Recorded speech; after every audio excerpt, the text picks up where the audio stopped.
नमस्कार मंडळी, कुकिंग एक्सप्लोरेशनमध्ये सर्वांचे खूप खूप मनापासून स्वागत। तर आज आपण बनवणार आहोत भोगीची भाजी। त्यासाठी आपण दोन प्रकारचा घेवडा, वाटाणे, वांग, गाजर, बटाटा, त्यानंतर आपण घेतलेला आहे हरभरा, हे सगळ्या मिक्स भाज्या घेतलेल्या आहेत आपण।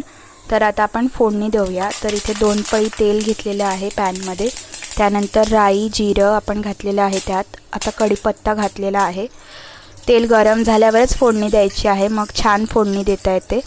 त्यानंतर इथे आपण 7 ते 8 लसणाच्या पाकळ्या घेतलेल्या आहेत आणि छोटा तुकडा आल्याचा ते कुटून घेतलेला आहे।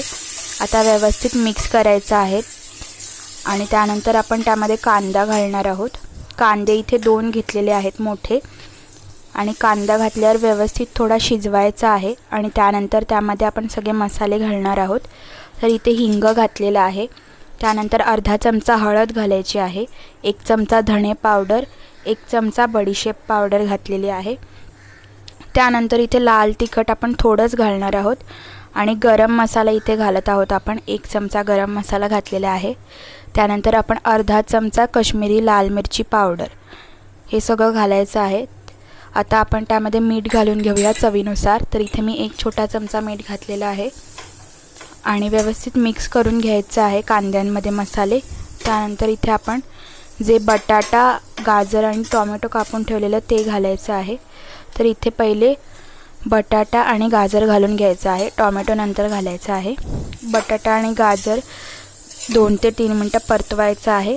त्यानंतर आता आपण यामध्ये वांग घातलेलं आहे 1, आणि वांग घालून झाल्यावर आपण त्यामध्ये टोमॅटो घालायचे आहेत आणि आता सगळं व्यवस्थित मिक्स करून घ्यायचं आहे, ज्यामुळे काय होईल की मीठ आणि मसाले सगळ्या भाजींना लागले जातील।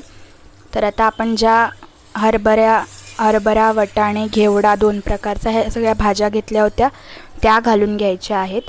तर इथे आता व्यवस्थित धुवून घ्यायच्या आहेत त्या आणि मग घातलेल्या आहेत। आता आपली भाजी जी आहे ती शिजवत ठेवायची आहे। इथे 1 वाटी पाणी ॲड करायचं आहे, त्यामध्ये नाही केलं तरी चालेल, पण पाणी ॲड केल्यामुळे भाज्या लगेच शिजतील आणि चव देखील छान येईल। तर 1 वाटी पाणी ॲड करायचं आहे आणि साधारण 20 ते 25 मिनटं भाजी शिजवलेली आहे लो टू मीडियम फ्लेमवर। त्यानंतर अशा प्रकारे आपली भाजी तयार होते। गरम गरम सर्व करा, नक्की ट्राय करा। आवडल्यास लाईक, शेअर आणि सबस्क्राईब करा। धन्यवाद।